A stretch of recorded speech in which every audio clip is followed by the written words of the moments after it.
Right then, how did you see in your 40th? Big holiday, perhaps, maybe, a party?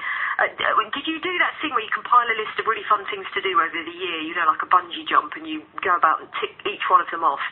Well, for one lady in this county, Charity is the name of her birthday. This is Angela De Souza, who has set herself a huge task of raising £40,000 to adopt an entire village in Kenya. Angela is also the founder of King's Daughter and also runs a women's business group as well, set up to encourage women with a number of areas in their life. Pleased to say that Angela is actually with me now. Hello to you. Hello, Claire. £40,000. I know. What was I thinking? That is a huge target. Talk to us about how this all came about. Well, on my 39th birthday, I decided that 40 had to be big. And I'm a bit of a visionary, so I do tend to bite off more than I can chew usually. That's quite normal for me. So I thought it had to be a 40. The number that I was going to raise, it had to be something to do with 40. So 40,000 was the number that came to mind. Right. Did that scare you at all? Do you think I've got to raise 40,000? It didn't scare me, no. That's half my problem. But it has proven to be much more difficult than I thought it would be. But I'm not going to give up. I'll keep trying, and we will get this village built, and it will happen. Maybe not in the time scale that I would like it to have happened, but it will happen. But that's okay, because you're fundraising, you're doing something amazing. As long as it gets done, I suppose, is the ethos behind this. In terms of why, you know, a village over in Kenya, as you mentioned, how did that idea come about? It's a combination of things, but I have lived in Africa for several years, and I have seen and even experienced to a certain degree poverty, but I've seen what real poverty is. And I think it's something that most people in this country don't understand. We are so well looked after in the UK, and most people don't really understand poverty. And also they've been desensitized, I think. There's so much going on TV and radio and everything about, you know, poor people in Africa, etc. And yet, to me, it became very real about 18 months ago when I started to remember things that I'd forgotten, and I felt almost ashamed that I had allowed myself to forget that there were people out there that were needy. So I knew I wanted to do something, and I knew I'm in business for a reason. It's not just so that I can build my own bank balance, but I've always determined to make money and do good with it. And the village idea, I guess it came about because there are many sponsorship programs out there, and I've met people that have grown up in villages where they have sponsorship, but I've known people that were not sponsored, and they described it from their perspective of sitting next to a child that was sponsored. And sadly, many of the children that are sponsored, more often than not, they don't need the sponsorship. They're just connected. They know the right people, that sort of thing. It's not always the case, but that does happen. So I thought I'd like to do something where it's equal opportunities. Everybody gets the same, they get treated fairly. The other thing I wanted to do was build a community that could take care of itself. You know, teach a man to fish rather than give him a fish, that sort of thing. And I just thought I want to do something. I'm 40, you know, half my life is gone. I need to leave my mark on this planet. And it's really important to me that my life counts for something. So it's a combination of all these things. So how can you, when I say follow the money up, if you raise the 40,000, how do you then turn that into a sustainable village over there? How can you be responsible for that? Does it go through somebody else's hands afterwards, or how does it work? Well, I'm in partnership with Kenyans, and I know that every penny will go to the project. There's no admin fees, there's no fees. We take the money. I give it to a UK-based charity who have things in Kenya that they're already doing. They have people on the ground in Kenya, and I can follow it penny for penny, you know, and see it. We're going to photograph every step of the way. We've already photographed the land, just green trees and grass. And, you know, every time something happens, we will blog on the King's Daughter's blog. We will blog, take photos, put the financial value, this is how much it cost, you know, be completely accountable. Well, one person who, of course, you really struck a chord with with your 40th birthday idea was Laura Kelly, who's a local photographer in Gloucestershire. And Laura's actually with us now. And Laura, hello to you. I mean, in terms of you and your business, you know, you're donating quite a lot of your profits to this cause. What was it that kind of struck a note with you?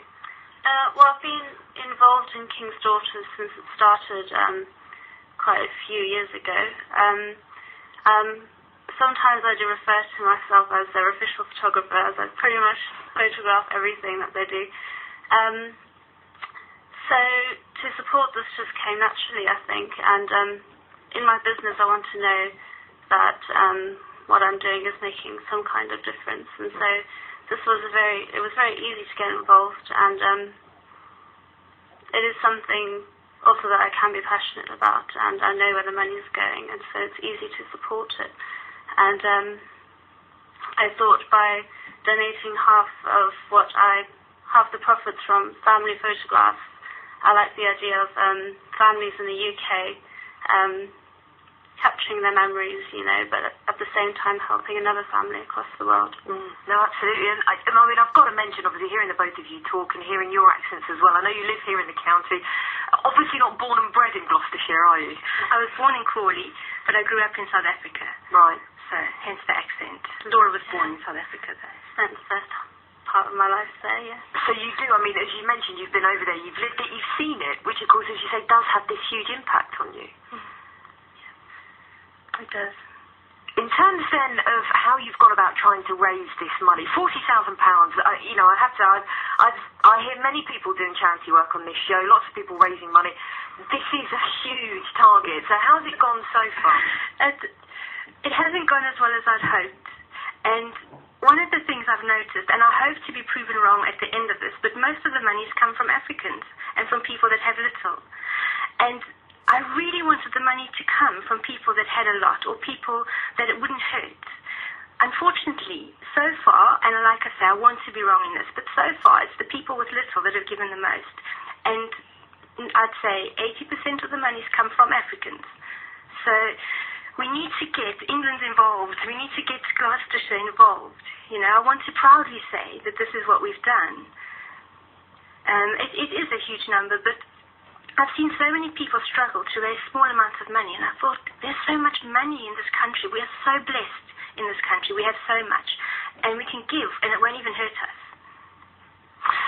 How then do you, because I know you're running a party today, because obviously, you know, it can be quite difficult. A lot of people thinking it's right before Christmas. You know, sometimes it can be hard. We give to other charities, but you are doing a 1920s party, aren't you? Yeah. Which is obviously an opportunity for people to go out and enjoy themselves as well. Tell us about this. Well, the party was just an excuse to have fun. You know, that's the real reason. It is my birthday after all, and I wanted to have this big party. It was just an excuse to have a great time, but at the same time, make it count for something. So we've got the best band in the country, 1920s band, coming down from Manchester to play for us. We've got dancers, I think they're called the Flaming Feathers, and they're coming to teach us how to do the Charleston. They will take care of all the dancing at the party, so that, you know, we're just going to have a fantastic time. So one thing I found was people are passionate about the party. They want to come to the party, which is why I set the price so high to come, because it needed to be about the cause, not about the party. And so it did kind of put some people off, but I needed to make sure that people knew that this is a fundraiser, but we are going to have a great time raising the funds. I also intend to have lots of games and fundraising activities and raffles and, you know, anything at the party. So hopefully we can really push that number up at the party. And, yeah, we'll just take it from there. And I suppose, as I say, will you continue now until you hit that big 40,000? Absolutely. I am stubborn enough not to give up. It will happen. How can people get in contact with you then? The best thing to do is to go directly to the event page, which is angelas40th.eventbrite.co.uk. Angelas40th.eventbrite.co.uk. Yeah, it's Eventbrite, BRITE. Yep, okay. .co.uk. And that has all the information about the party. It has links to the project, and it has the donation and the booking link. So everything is pretty much in there. And they can get in touch with me through that as well, because I'm the event organizer, so they just click contact organizer. Fantastic stuff. Well, best of luck. Do let us know how it continues, because of course it would be great to hear from you that, you know, you did reach that £40,000 mark. We will. So we'd love to hear more. And I do have to say, I mean, you know, in talking charity and talking helping others, fighting for others as well, one man who of course has been in the press a lot after his passing, Nelson Mandela, who, you know, did so much of that. For the pair of you, I mean, how did you both feel when you heard of his death recently? It wasn't a shock, obviously. He was an old man and it was his time to go. But it really, you know, he's such an inspiration. There are times when I felt sorry for myself and just thought, you know what, Mandela wouldn't have done this. You know, he's just an amazing man. And sadly, growing up in South Africa in the apartheid era, we were taught to be against him. We were taught he was a bad man. We were taught not to vote when, you know, in the time when the elections came, when he came into power. And looking back, it's such a pity that we weren't given better information. You know, we could have been more supportive. I definitely would have voted differently knowing what I know now. But no, he was a good man. He led a great life, and it was sad, but it was his time. And Laura, what about you? I mean, obviously, being born over there but coming over here, did it have much of an effect on your life? Well, to be quite honest, I almost feel kind of different. I'm not 100% sure of the details of his life, but I remember growing up, it's almost like he's turned into a fairy tale for me, because I wasn't old enough to know much about him when I was in South Africa. So to hear of his death, it's just like the grandfather, South Africa's dead. It's more of a fairy tale, more of someone who's really been built up as an amazing man. And so that's kind of what I felt, like losing the grandfather. Well, thank you both so much for coming in this afternoon. Angela, best of luck with this incredible journey that you've put yourself on. Happy 40th as well, first and foremost. I forget that sometimes. Yeah, it is actually my birthday celebration. Hope the party goes well this Saturday. Don't forget, if you would like to find out more, angela's40th.eventbrite.co.uk is where you can go to find out more details, and do please keep in touch. Thank you both so much. Thank you. BBC Radio Gloucestershire. 12 taps of